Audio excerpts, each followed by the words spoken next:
Que quando alguém fizer bullying com elas lá fora, elas vão falar assim, ixi, você não supera minha mãe é pior do que você. E é mesmo. Eu cresci com bullying. E bullying não é aquele de fazer café, não.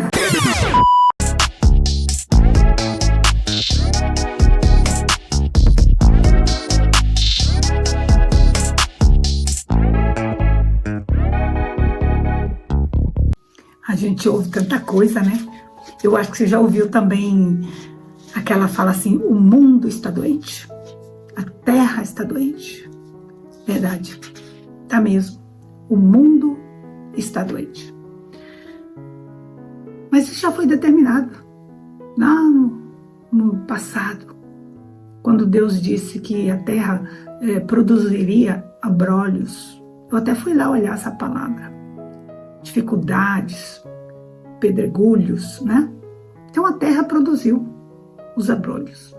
Os animais que antes comiam a ervinha do campo se transformaram em carnívoros. Também mudou a natureza. E o ser humano? Doente emocional, cada vez mais dependente um do outro. Dependentes. Aí você pergunta, mas e aí?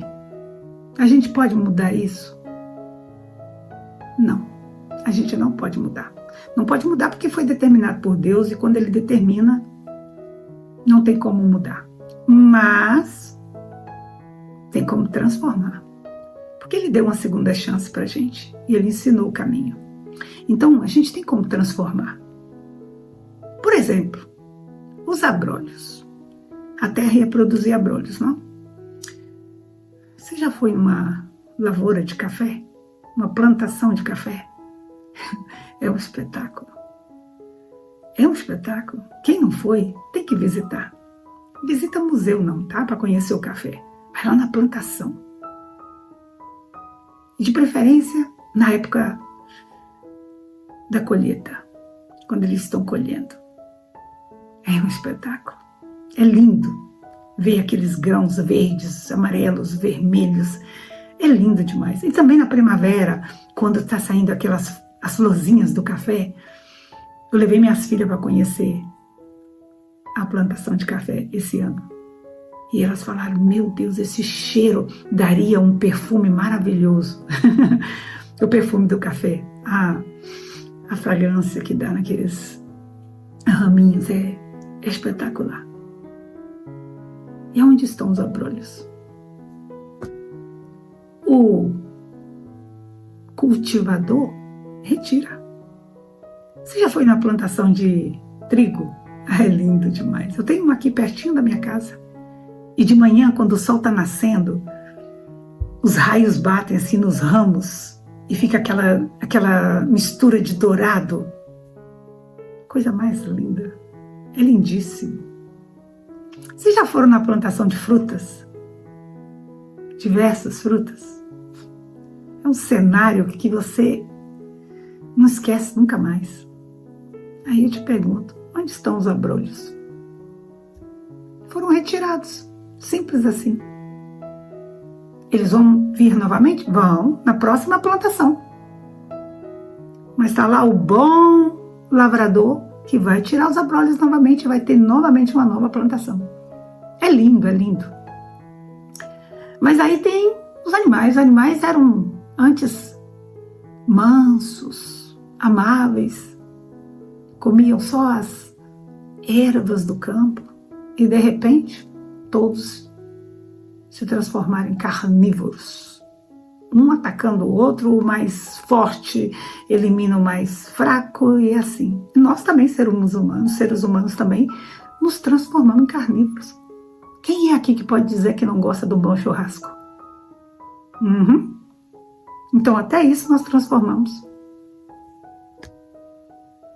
Mas aí ficou ainda aquela terceira adversidade que é o ser humano. Duas nós transformamos.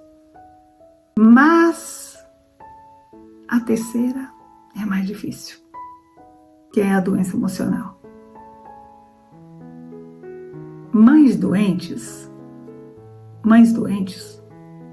geram crianças, bebês doentes. Eles nascem já doentes, emocionais. Mas eu creio que a gente ainda possa mudar, também transformar isso. Nem sempre o casamento dá certo. Nem sempre. E podemos dizer que hoje em dia um grande percentual de casamentos está sendo destruído. Mas, falando das nossas doenças emocionais, eu posso dizer, tudo que uma mãe ingere de alimentos, a criança ingere também. É para isso que nós nos alimentamos bem quando estamos em gestação. Nós olhamos o que bebemos, o que comemos, não é? Não é saudável fumar, não é saudável beber bebida alcoólica. Certos alimentos não são saudáveis para o bebê. E a gente olha, a mãe, quando ela é responsável, ela olha tudo isso. O que ela come, o que ela bebe, o quanto que ela caminha, tudo. Mas aí se esquece de olhar o que ela ingere de emoções. E muitos bebês são gerados em lares destruídos. Marido, esposas que não se dão, que brigam, que gritam, que falam palavras horríveis. E a criança ouve, ela sente tudo isso, ela sente a tensão. E quando ela nasce, ela já nasce com alguns sentimentos derivados dessa situação. E aí está aquela grande pergunta. Temos que continuar assim? Ou nós vamos melhorar? Ou nós vamos mudar? Ou nós vamos nos separar? Alguma coisa tem que ser feita. Alguma coisa tem que ser feita. E aqui eu estou falando só para os casamentos destruídos. Eu não estou falando nos bons casamentos que não tem esse tipo de problema e que geram as crianças num lar tranquilo e saudável. Estou falando de casamentos destruídos, porque nós estamos falando de emoções, de doentes emocionais. E isso vem já do ventre. É dali que começa. Mas a gente pode também mudar o cenário. Eu não sei até que ponto se pode mudar depois de uma criança ser gerada ouvindo coisas horríveis. Eu não sei até quando. Mas eu sei que a gente pode mudar a partir daí. E o que eu estou querendo dizer? Se você tem um casamento destruído, como eu tive, e você gerou a sua criança num casamento destruído, quando a criança nasce, você tem duas opções.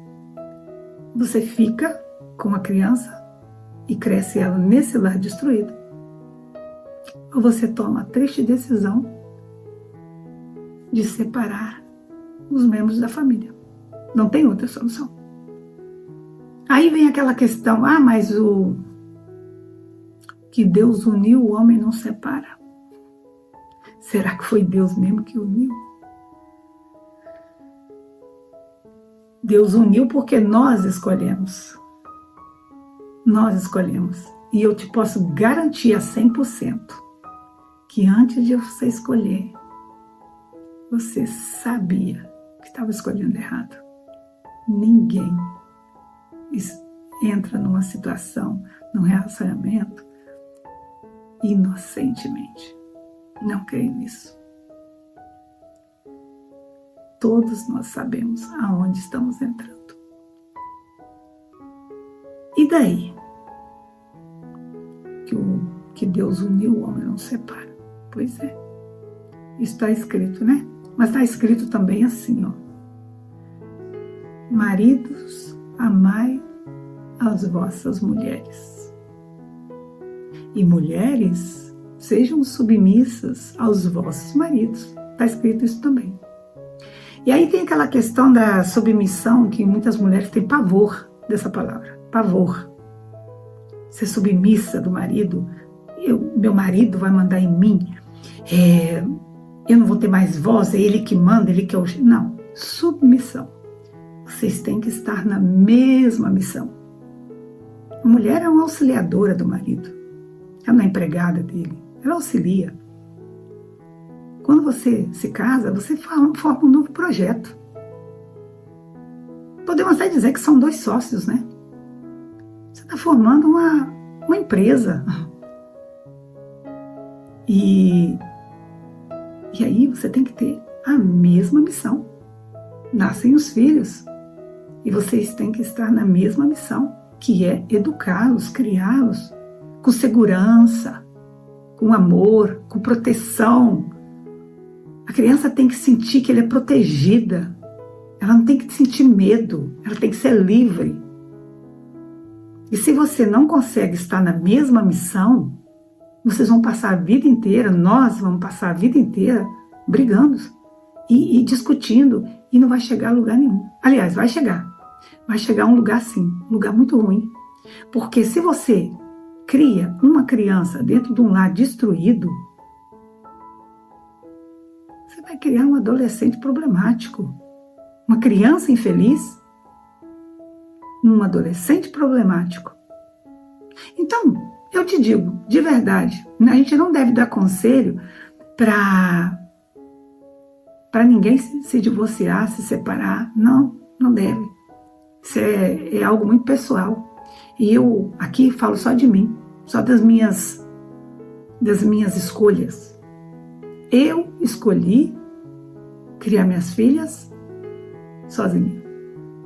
Porque se eu não tinha entendimento com meu marido e não deu para continuar juntos, eu preferi sair e arcar com as consequências. E quem é que cria os filhos? É a mãe ou é o pai? Depende. Depende. Aquele que preza mais pelo bem-estar do filho, é ele que tem que cuidar. É aquele que se preocupa se o filho está bem emocionalmente, se não vai faltar nada para ele. É aquele que priva a si próprio para dar o melhor para o filho. É aquele que dá a vida pelo filho, enquanto ele é dependente. É esse que tem que cuidar. Não é a mãe, não é o pai. É aquele que se dispõe. Porque existem muitos pais, por aí, homens, que cuidam melhor dos filhos do que a mãe. Quem disse que tem que ser a mãe? Não. E tem mães, né, que naturalmente deveria ser aquela que zela pelos filhos, que nenhum pai vai conseguir substituir. Então, quem é que cuida? É quem cuida melhor. É quem se preocupa mais com o filho. Então, no meu caso, eu entrei nesse relacionamento, sabe, querendo uma família. Querendo construir uma família. E não deu certo. Mas as minhas filhas não tinham culpa. E eu tinha 2 filhas. Então eu deixei a minha vida assim, ó, de lado. Não é que eu me esqueci, eu me abandonei, todo esse drama. Não, não, não. Eu simplesmente dei uma pausa. Porque não é para a vida inteira que você vai cuidar do seu filho. É uma pausa. Eu dei uma pausa na minha vida e fui cuidar delas. Quando eram bebezinhos, quando eram criancinhas, adolescentes, e agora são 2 jovens. Tenho uma filha de 20 anos, nós estamos em 2025, tenho uma filha de 20 anos e tenho uma filha de 15. E eu te digo, eu fiz a melhor coisa da minha vida. Eu nunca vou me arrepender. Porque eu criei 2 jovens saudáveis. Saudáveis. Que não tem problema nem com o pai e nem com a mãe. Não, não. Porque se você cria filhos dentro de um contexto desse de caos, vamos falar do caos, a criança, ela cresce amarga. Ela cresce com ressentimento tanto do pai como da mãe. Ela culpa a mãe porque não deixou o pai, ou vice-versa, e culpa o pai por ele ser como ele é. Então, no final, a criança não absorve o melhor da pessoa. Porque mesmo uma família tendo dificuldades, o pai que saiu de casa, a criança não tem nada a ver com isso. A confusão está entre a mãe e o pai. Não está entre o pai e o filho, ou a mãe e o filho. Não. Por isso que é interessante que você, que separa, que você não coloque seu filho, não use seu filho, sabe, contra o pai ou contra a mãe. Não. Minhas filhas têm um relacionamento delas com o pai e tem um relacionamento delas comigo. Eu e ele não nos demos muito bem no passado, não pudemos estar juntos no matrimônio, mas eu não posso usar agora minhas filhas para se vingar. Não, nem ele. Viva a sua vida com as suas filhas e eu vivo minha vida com minhas filhas. São sentimentos totalmente diferentes, né? E é disso que eu queria falar. Me estiquei um pouquinho falando dessa situação, porque é a que a gente mais vive ultimamente. Eu tenho visto as adolescentes perdidas, umas meninas que estão em frente às câmeras aqui, fazendo coisas que não é para a idade delas. Menina de 11 anos, sensualizando aqui na internet. E às vezes a mãe nem sabe. Elas entram aí, ó, no Tico e o Teco, e te digo, a situação não tá bonita. E tudo isso é culpa nossa, viu? Não é culpa da menina, não. É culpa nossa, é culpa da mãe e do pai. Porque a gente tem que ensinar o caminho que a criança deve andar. A gente tem que ensinar.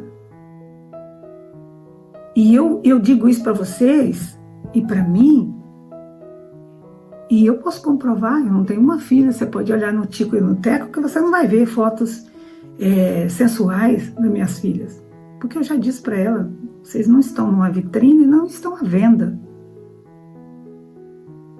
Meninas têm que ser comportadas como umas princesas. E eu crio minhas filhas como princesa. E eu não sou uma mãe tirana. Eu sou uma mãe muito amigável, brincalhona, risonha, palhaça mesmo. Eu faço palhaçada com as minhas filhas. Eu faço bullying com as minhas filhas. É proibido fazer bullying? Na minha casa não é não. Dentro da minha casa não. Dentro da minha casa eu faço o que eu quiser. E eu faço bullying com as minhas filhas mesmo. Faço. Para elas crescerem fortes. Que quando alguém fizer bullying com elas lá fora, elas vão falar assim, ixi, você não supera minha mãe é pior do que você. E é mesmo. E eu cresci com bullying. E bullying não é aquele de fazer café não, que agora isso virou uma doença emocional. Brincar, a gente não pode mais brincar, a gente não pode fazer nada. Minha melhor amiga me chamava de urubu. Eu achava super lindo que ela me chamava de urubu. Eu sou um urubu? Não, não sou. Não sou um urubu, nem sei voar, tenho medo de altura. E como carne grelhada, se vocês me entendem o que eu quero dizer. Minha amiga me chamava de urubu, oh, urubu! E não no particular, no meio de todo mundo. Eu não virei um serial killer. Eu virei uma mãe. E hoje eu brinco com minhas filhas. Falo com ela mesmo, te chamou disso mesmo? Você é? Não, então. Você trouxe ele para dormir em casa aqui? Trouxe? Não, então. Passa por cima disso. Brinca. Brinca com os filhos. Seja uma mãe amigável. Sabe? Brinca com as meninas. Porque senão elas vão ficar aí, ó, frustradas. Chamando atenção na internet. Fazendo o que não deve. E outra coisa, se você cresce filhos bons dentro de casa, eles vão ter projetos. Minha filha já se formou. Tá aí um orgulho pro pai dela, para mim. Sabe? A outra já está começando a formação também, sem problema nenhum. E serão duas jovens que vão estar neste mundo. Eu escuto uma psicóloga e ela falou uma coisa muito interessante. Ela disse assim, que mundo que eu estou deixando para os meus filhos? E ela disse, não, tá errado. Que filhos eu estou deixando para este mundo? Eu achei muito interessante o que ela falou. É verdade. É nós que temos que construir bons filhos. Nós. Que filhos que nós estamos deixando para esse mundo? Pensa bem. Aí você não abre mão de um relacionamento tóxico? Em prol do quê? Se você, não é que eu estou fazendo aqui apologia para destruir casamentos, não. Eu estou fazendo aqui é um discurso para proteger crianças, para formar crianças bem educadas e saudáveis. Nós estamos falando da vida emocional. As pessoas estão doentes, estão perdidas, não sabem mais o que fazer da vida, estão destruindo a vida toda, é vida conjugal, é vida financeira, sabe? E eu não estou falando de uma mulher perfeita, sabe quantos problemas eu já tive? Muitos. Mas a gente vai superando. Tira um abrolho hoje, outra amanhã, a vida é cheia de dificuldades. Mas quando você cresce bem, numa família boa, você vê, eu cresci numa família em Minas Gerais, lá no Coroaci, tá no mapa já, eu acho, tão pequenininho. Minha mãe teve 12 filhos, morávamos na fazenda, coisa linda, fazenda, mas a gente era muito humilde lá, não tinha uma situação financeira muito boa, assim, de ter luxo, não tinha isso, mas nunca faltou nada também. Agora pensa, desses 12 filhos, faleceram 6, ficaram 6. Pensa na dificuldade da minha mãe e do meu pai em criar esses filhos todos. E eu nunca ouvi dentro da minha casa o meu pai reclamando: não temos comida. Nunca faltou. Não temos dinheiro para muitas roupas boas. Nunca faltou roupa. Não tem dinheiro para os meus filhos estudarem. Nós todos estudamos. Não fizemos a universidade? Não, mas não faltou nada. Não faltou nada. A gente nunca foi um peso para o meu pai e para minha mãe. Nunca fomos um peso. E a criança não deve ser um peso. A criança é uma alegria na vida da gente. Você vê muitas mães fazendo, faz esse gesto. Não. Quando você se sentir assim, vai dar uma lidazinha na Bíblia. Lá tem um Consolador. Ele te dá umas ideias brilhantes. Ele te consola. Não é um outro ser humano que vai te consolar. Não é não. Não fique dependente de pessoas. Porque pessoas não te consolam. Eu achei interessante que essa semana eu olhei no celular e vi que a minha mãe, de 83 anos, tinha postado algo no status. Eu tomei um susto. Falei, como é que a minha mãe sabe postar status no WhatsApp? Falei, será que ela fez sem querer? E eu fui ver o que ela postou. E eu nem perguntei se ela fez sem querer ou se ela já sabia fazer aquilo ali. Mas ela postou algo interessante. Ela pegou de alguém que estava dizendo assim: o IP. Não existe uma floresta de IP. Existe um IP na floresta. E não existe uma multidão de amigos. Existe um amigo no meio da multidão. Eu achei isso tão interessante. Tão interessante. E por que eu estou falando isso? É bom você ter um amigo. É essencial você ter um amigo.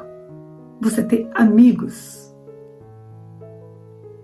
Mas você não pode ser dependente dos amigos. Você não pode viver na dependência de amigos.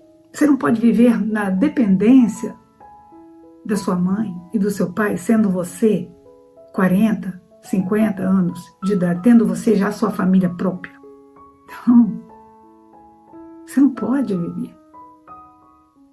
Você tem que viver a sua própria vida e deixar cada um viver a sua.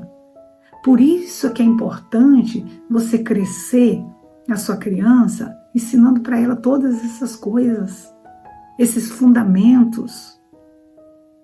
Crescer numa família boa, ser um adolescente tranquilo, educado, gentil, amoroso, ser um bom amigo, uma boa amiga, fazer uma profissão, encontrar uma pessoa e começar a formar uma nova família. Esse é o ciclo da vida. Esse é o ciclo da vida. E se você planta coisas boas, você colherá coisas boas. E falando em plantar, eu não sei se vocês perceberam que aqui, atrás de mim, tem uma planta. Eu vou levantar aqui o celular para vocês verem até onde ela está. Olha, ela está chegando no teto. Tá vendo? Já está no teto. Eu não sei o que eu vou fazer. Para onde que essa plantinha vai? Essa plantona vai? Sabe que planta é essa? É até interessante. Aqui na Europa eles não conhecem, não. Isso é um pé de maracujá. Interessante, eu estava pensando que o tema, né, das minhas conversas é calma no caos. Não é assim que está escrito lá? Aí eu fui e plantei um pé de calma. Sem querer, não foi de propósito. Mas eu pensando lá, eu falei, eu plantei um pé de calma. Porque o maracujá é calmante, não é? O calma no caos. Pois é, eu tenho a planta aqui, ó, de fato. Mas a nossa conversa acaba aqui.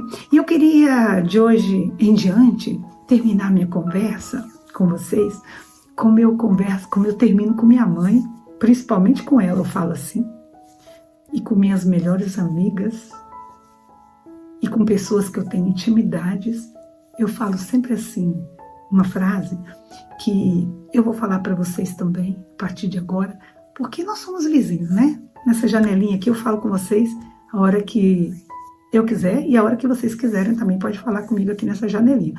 Então eu vou terminar a nossa conversa dizendo assim, vai cuidar da sua vida.